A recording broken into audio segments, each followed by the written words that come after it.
Okay, so yesterday we ended the class talking about induced magnets, right? So making a magnet using another magnet and magnetizing an unmagnetized magnetic material, right? Which would be a ferromagnet, and right, a sort of diagrammatic representation of an experiment we could do with iron nails. And then permanent magnets, which when once magnetized, they remain as magnets, and they are made of hard materials such as steel. And then temporary magnets, which are made of soft materials such as iron. Again, soft and hard does not mean that you can squash them with your hand. It's just the term that they're using.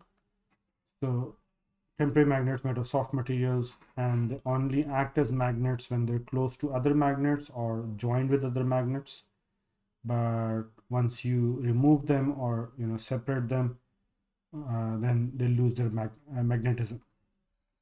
Now, with that, before we talk about magnetic fields, right, this is just a little thing that makes sense, right? You have certain materials that are magnetic, which again are ferromagnetic materials, and then you've got other materials that are non-magnetic. So, right, magnetic materials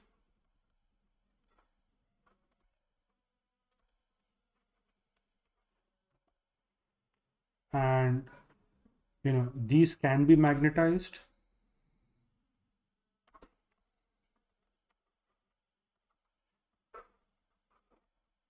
which means they can be turned into magnets. And if they're not magnetized, so when they're unmagnetized, they are attracted to magnets.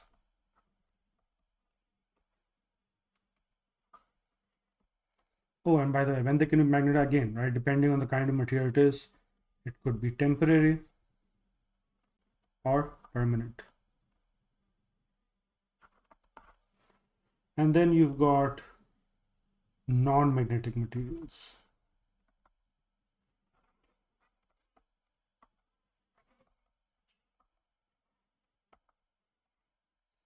And so these are the ones that cannot be magnetized at all.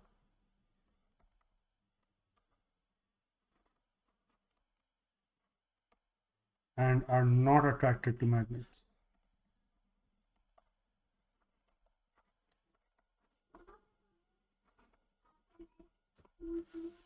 And examples of these are aluminium.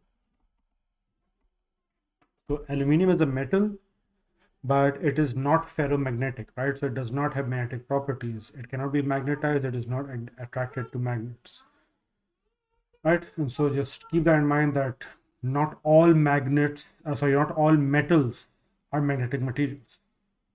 Okay. And then you have, for example, right, wood or plastic, right? These guys are neither can they become magnets nor are they attracted to magnets.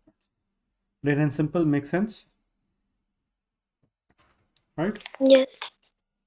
Okay, now before moving on, what I want to do is share a clip with you, like a short video with you about induced and induced magnetism. Right, I did share something yesterday. It wasn't the best, and so I'm gonna share something now. Let me just put that up. There are two Series dictation. there are two Okay, so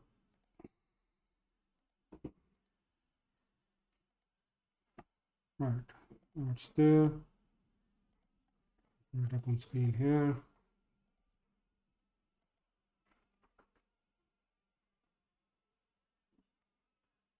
Can you see that?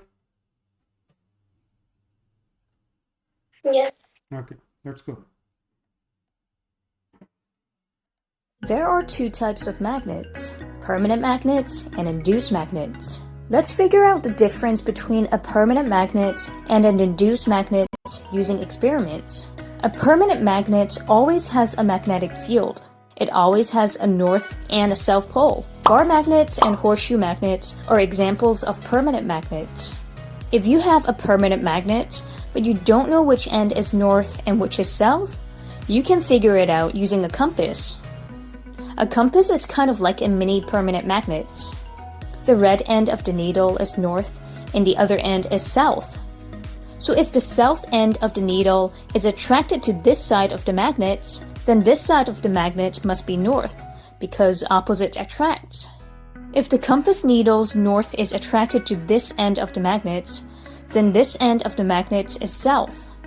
Some magnets are manufactured with a dimple at one end to indicate the North Pole, so that shows we were correct. If I have two permanent magnets next to each other, they can attract or repel depending on their directions. Another type of magnets is known as induced magnets. They are made of iron, cobalt, or nickel. An induced magnet is a material that becomes a magnet only when it's placed in a magnetic field. And what is something that always has a magnetic field? A permanent magnet. So if I place a substance made of iron, cobalt, or nickel within the magnetic field of a permanent magnet, then the substance becomes an induced magnet. The induced magnets will then be attracted to the permanent magnet, but they can never repel each other. I have two objects here. One is a permanent magnet and the other is not a permanent magnet, but it can be made into an induced magnet. You don't have a compass to work out which of the two objects has a north and a south pole, but you are given an additional permanent magnet. How do you figure out which object, A or B, is the permanent magnet? Remember how we said a permanent magnet can either attract or repel another permanent magnet? So I can test all the sides of the object. If there is a side that can repel, then it is a permanent magnet. There we go, this side repels, so this is the permanent magnet.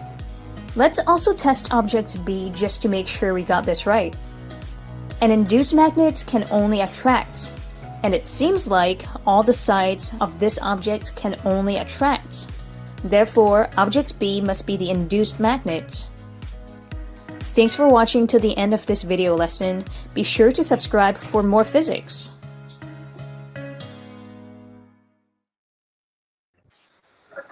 Alright, did that make sense? Yes. Also, sir, Yeah? okay, never mind. No, go ahead.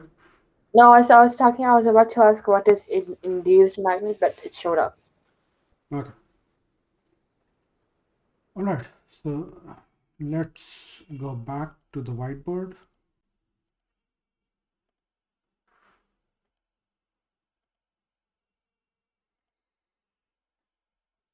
Right.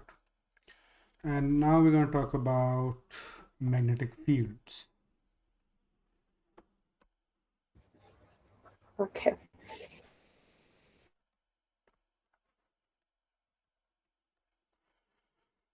Now, when you talk about field, we've come across earlier, if you recall, gravitational field. Remember in unit 1, when you were talking about mass and weight, we talked about gravity and gravitational field, not in detail, but the mention did come up. Right? And so now we have magnetic field,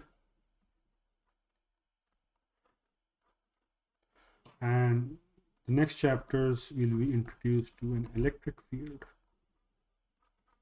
So all these fields are basically the area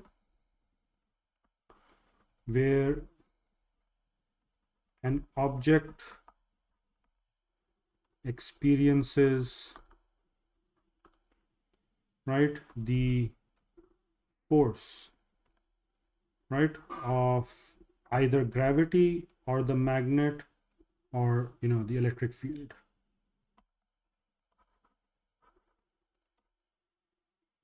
Right, so there is, right, if this is a magnet and you've got another piece of metal over here, it's not going to attract, right? Unless it's like a super strong magnet, right? Why? Because there is an area, and right, let's say north and south, and so as you saw, there is an area around. Oops, drew that wrong.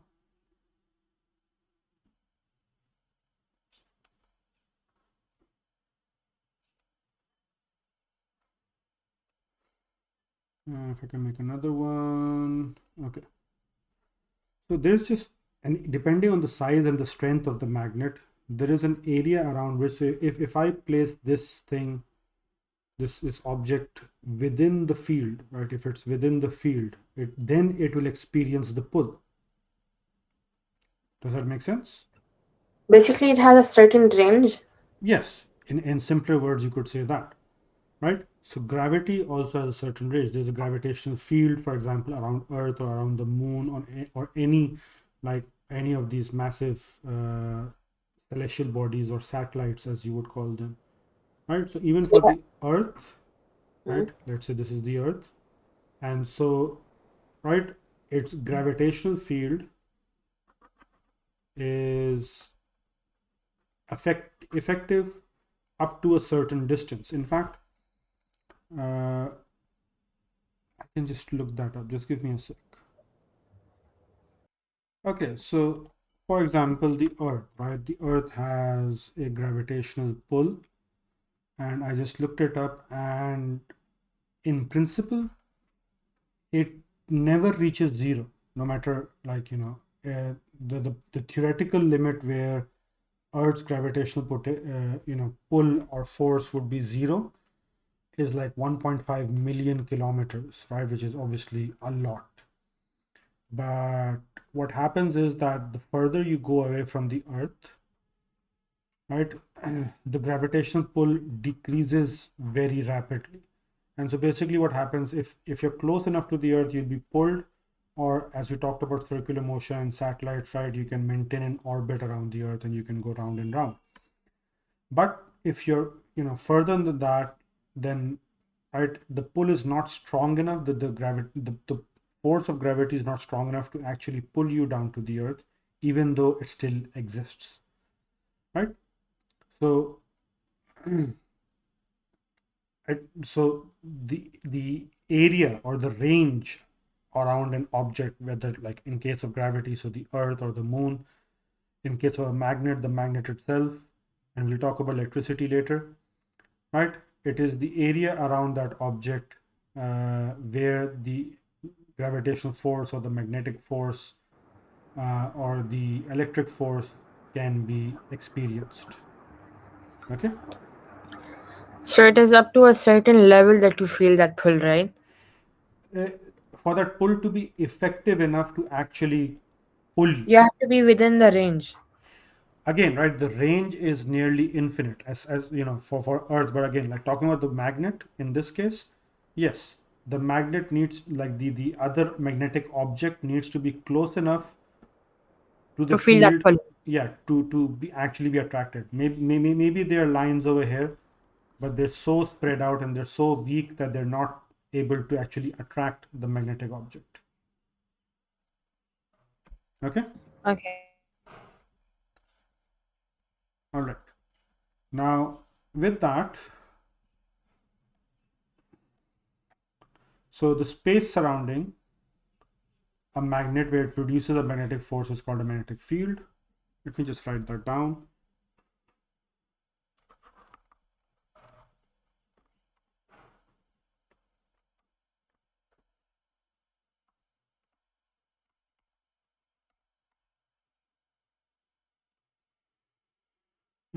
Where it produces a magnetic force is called a magnetic field.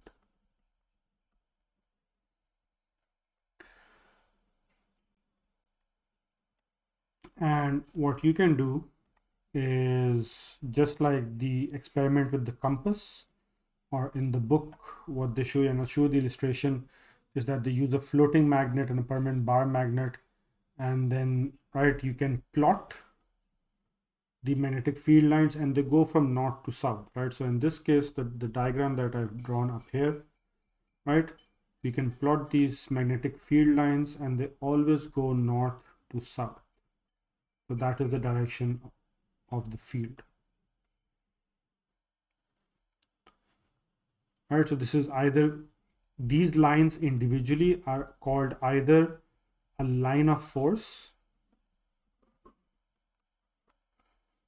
or a field line.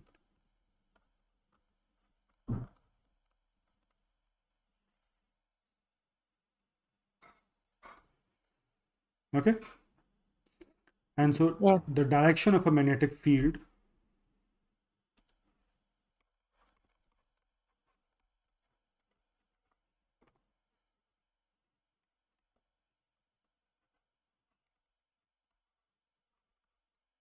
at a point, right, is the direction of the force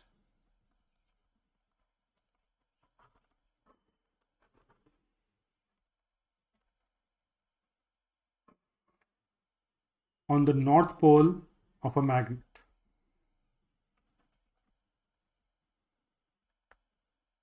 Why are they saying north pole? Because that's what you're using to sort of draw these lines.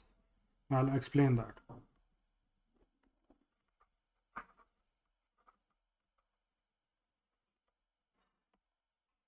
Right, the north pole is sort of the standard used to determine, right, like even the video you saw that they use the north pole as a standard, that when they place the compass near the poles, and if it was being repelled, that means north and north, so like poles repel, as we talked about yesterday.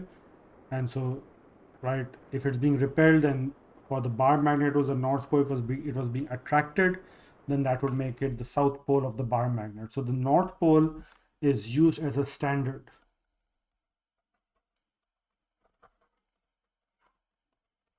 You can very well go, oh well, we can use the south pole. Yes, you can, but to make life easier, we have certain standards, we have certain norms that we follow, which will make studying something and then explaining it easier. It would be difficult if someone is explaining something using the north pole and the other guy comes in saying, oh well, you can do this the other way with the south pole. It would tend to get confusing that way.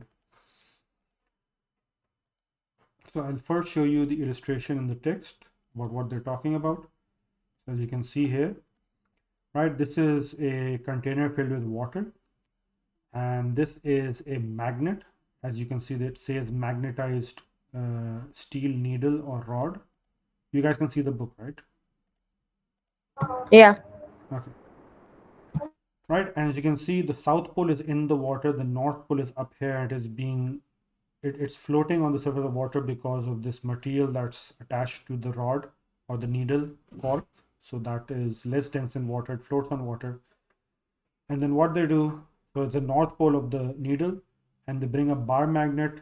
The north pole comes close to the north pole of the needle, and so this is the direction of movement of the, you will see that the needle will move in sort of this circular path from the north pole towards the south pole.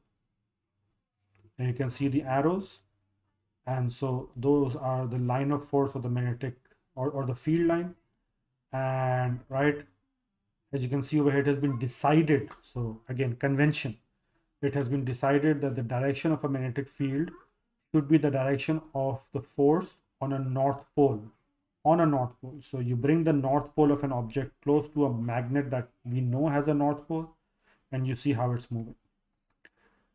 To explain this further, and right, you have certain experiments over here using a compass. So I'll show you a video about that, how a compass can be used to draw these magnetic field lines. So let me just go there.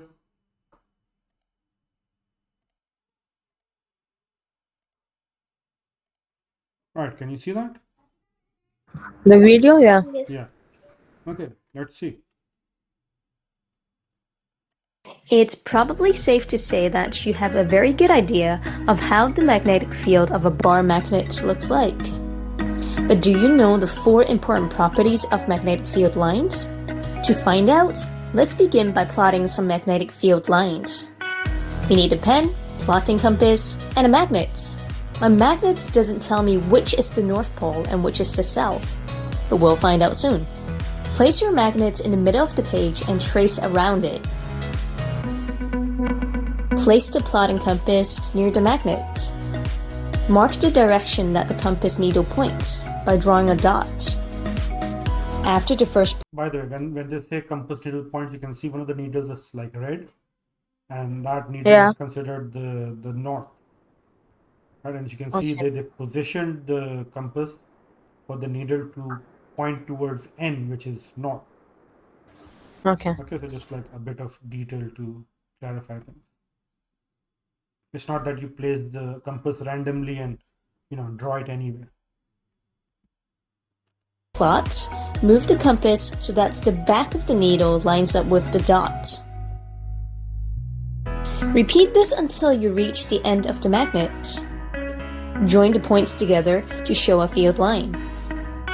I'll also draw an arrow here to show the direction that the needle is pointing in. I'll do all of the above again with another starting point.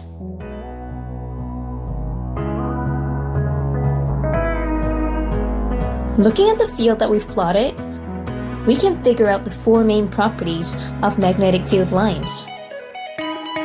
Number 1. Magnetic field lines never cross each other, they never overlap. Number 2. They always point from the north pole of the magnet to its south pole. North into south, so that must mean that this is north and this is south.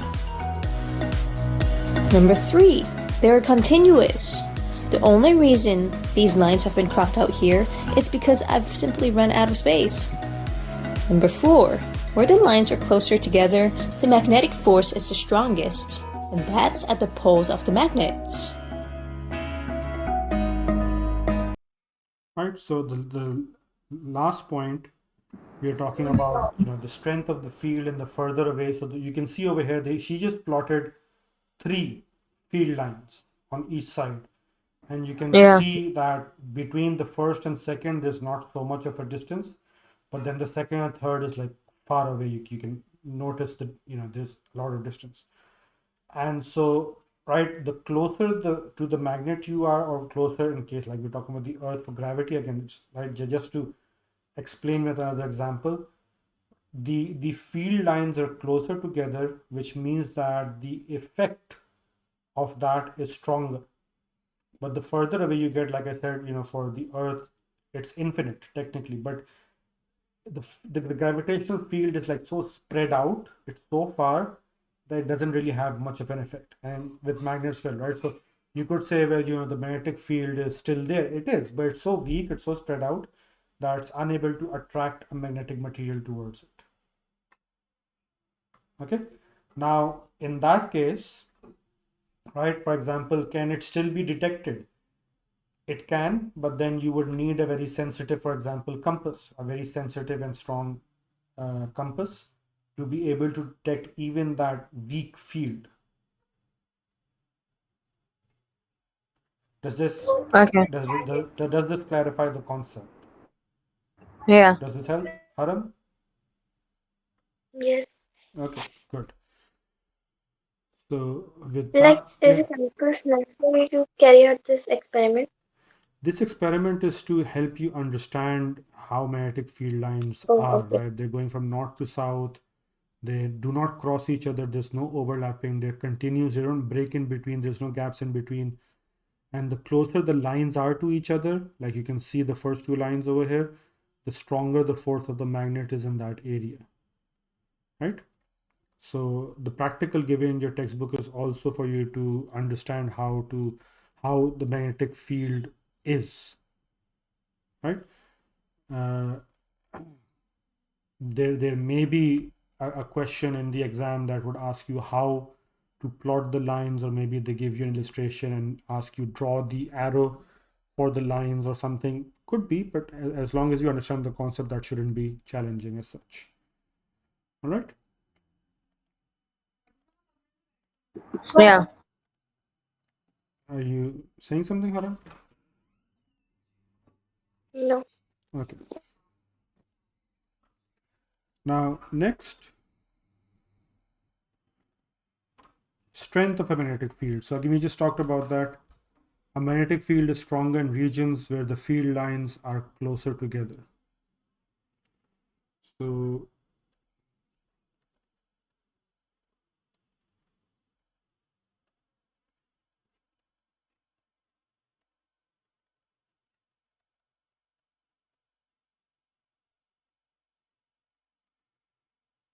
where the field lines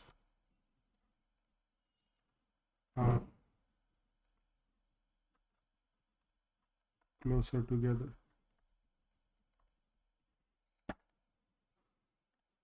And finally, here's a fun bit that will come up later, and that is you can make magnets using electricity.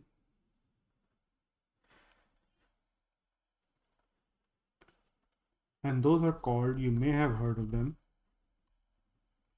electromagnets. Have you heard of electromagnets? Yes. Yes.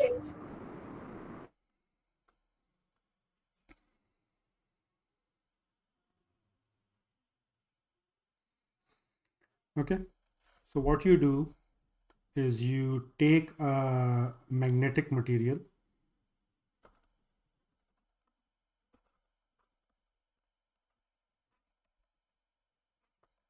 such as iron, and you wind or sort of wrap, right, electrical wires around it, and you pass electricity through it. I mean, through those wires.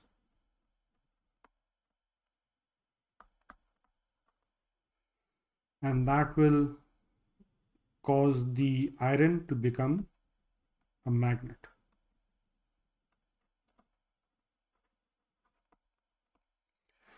Now, this is useful. Why? Because you can vary the strength of the magnet with the electric current that you are passing through the wire. Right? So the more the electric current is, right, the stronger the magnet you will have. The more the magnetism you will have. Right? And also, right, what you are getting over here is a temporary magnet. So that's why you're using iron, right? It's a soft material in that sense.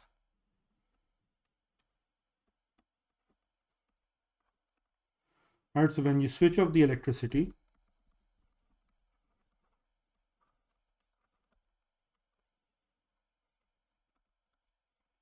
right, the magnet it loses the magnetism because it's a temporary magnet, right? So you can switch off the electricity and right, no more magnetism, and you can switch on the electricity again and make it a magnet again, right? So like it would remain a magnet even after the electricity is switched off or not? No, when you switch it off, it will lose its magnetism, and that is because you are using a soft material, right, which can only make a temporary magnet. It will not make a permanent magnet, Okay. right? Achha. So, right, the iron is only magnetized when, right, there's a current.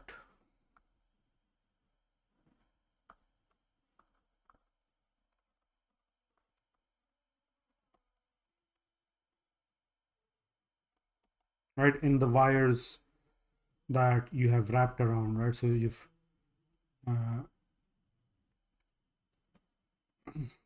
right, wind or coil. You can coil or wind the electrical wire around it. Now, the strength of the electromagnet, right, because you're coiling it, so, right, you have this thing, and you have this wire coming in, and you're wrapping it around.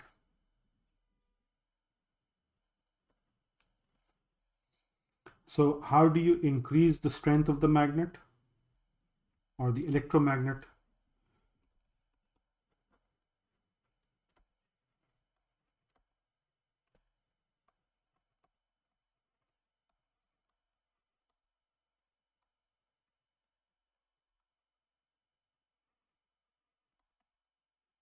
You can increase the number of coils or number of turns.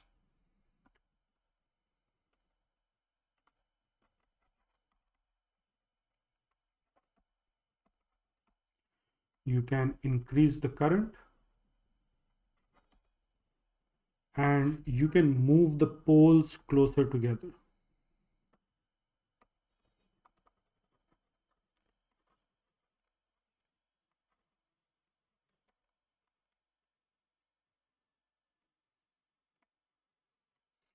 Now, this third one only happens if you are making an electromagnet out of something that is shaped like a horseshoe.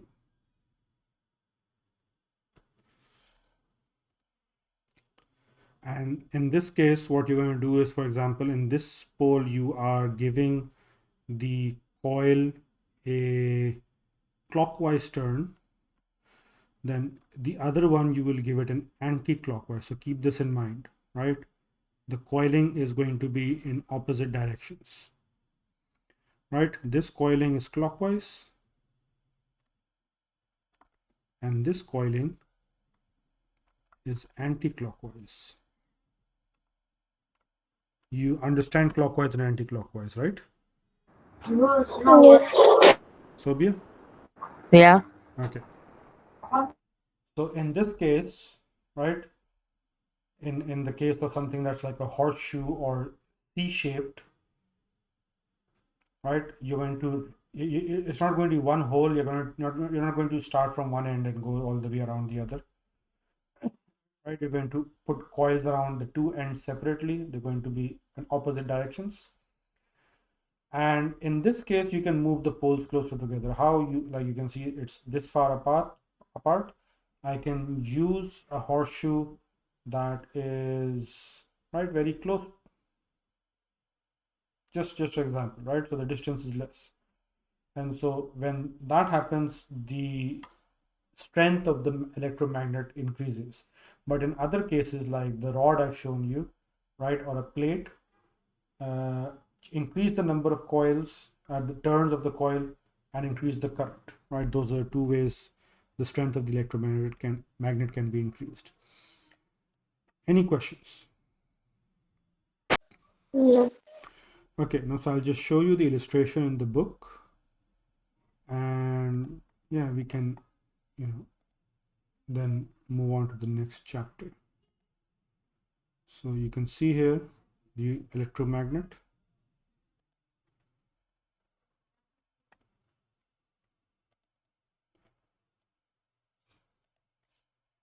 And so one of these poles becomes the north, the other becomes the south, and obviously then you have the magnetic field lines when it has the when it is acting like a magnet, and you can see the direction of the turn. So in this case, the north pole has turns that are going anti-clockwise, right? And the south pole has turns that are going clockwise. Right, so the direction of the turn, as you can see, know that the coil on each limb of the core is wound in opposite directions. So this is an example of an electromagnet. Any questions? No. No. Okay, so I'll stop here and I'll see you guys next class, inshallah. Inshallah. Okay. Allah Allah Hafiz. Allah Hafiz.